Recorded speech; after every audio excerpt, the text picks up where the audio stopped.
High friends, welcome back to the video. It's me Dileep. അപ്പോൾ എല്ലാ കൂട്ടർക്കും സുഖമാണെന്ന് ചോദിക്കുന്നു. നമ്മൾ പലപ്പോഴും ഡ്രൈവർ ഇല്ലാതെ ഓടുന്ന കാറുകളെ കുറിച്ച് കേട്ടിട്ടുണ്ട്. വിദേശ രാജ്യങ്ങളിലൊക്കെ ഇത്തരത്തിലുള്ള വാഹനങ്ങൾ ധാരാളം നിരത്തിലുണ്ട്. പക്ഷെ നമ്മുടെ നാട്ടിൽ ഇതുപോലൊരെണ്ണം കാണുക എന്നത് അസാധ്യമായ ഒരു കാര്യമാണ്. എന്നാൽ മലയാളി സംരംഭകനായ റോഷി ജോൺ രൂപകൽപ്പന ചെയ്ത ഒരു ഡ്രൈവറില്ല കാറിനെ നമുക്ക് പരിചയപ്പെടാം. തിരുവനന്തപുരം പേരൂർക്കടവ് സ്വദേശിയായ റോഷി ജോൺ ആണ് ഇതിൻ്റെ ഒരു സംരംഭകൻ. കൊച്ചി ഇൻഫോ പാർക്ക് ആസ്ഥാനമായാണ് പരീക്ഷണാർത്ഥം ഇദ്ദേഹത്തിൻ്റെ ഒരു കമ്പനി പ്രവർത്തിക്കുന്നത്.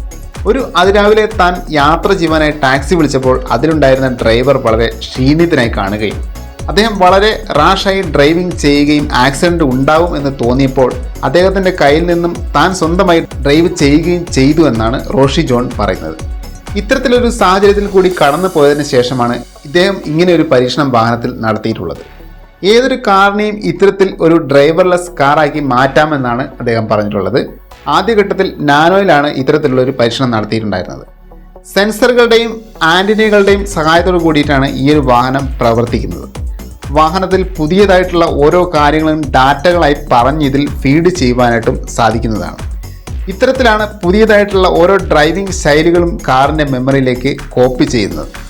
2 മുതൽ 3 ലക്ഷം വരെയാണ് ഈ ഒരു സിസ്റ്റം ഒരു നോർമൽ കാറിലേക്ക് ഇൻസ്റ്റാൾ ചെയ്യുവാൻ വേണ്ടിയുള്ള ചിലവ് വരുന്നത്.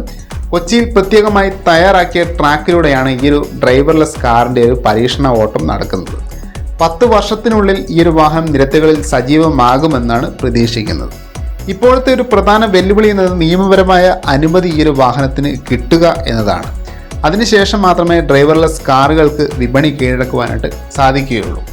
അപ്പോൾ ഈ ഒരു ചെറിയ അപ്ഡേറ്റ് നിങ്ങൾക്ക് യൂസ്ഫുൾ ആണ്. തീർച്ചയായിട്ടും ഒന്ന് ലൈക്ക് ചെയ്യുക, മറ്റുള്ളവരേക്കും ഷെയർ ചെയ്യുക. പുതിയ വീഡിയോ വീണ്ടും കാണാം ഫ്രണ്ട്സ്.